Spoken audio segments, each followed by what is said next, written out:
tê khôi ăn choáng chê ủng in đam mô in chặt lang em zum khoa nun in hoa langa kan le in tông le nghe đôn nhà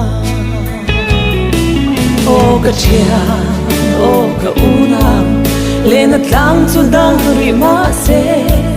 hun le ni liam chuan in ton le ni her chuak se kan hin na kan kin na ru na thing pui no dom le in tông le nghe ô in a nghe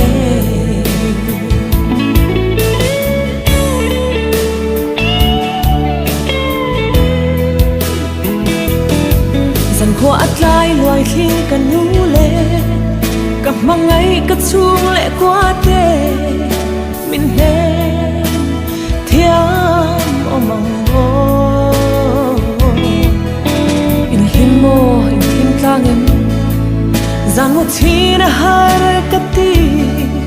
mình hụ ti rõ cậu lệ nào thế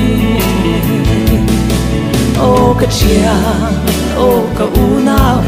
lên at lang chu dang ri ma se hun le ni liam chuan in ton le ni her chuak se kan hin na kan kin na ru na thing pui no dom le in tông le nghe yang in a nghe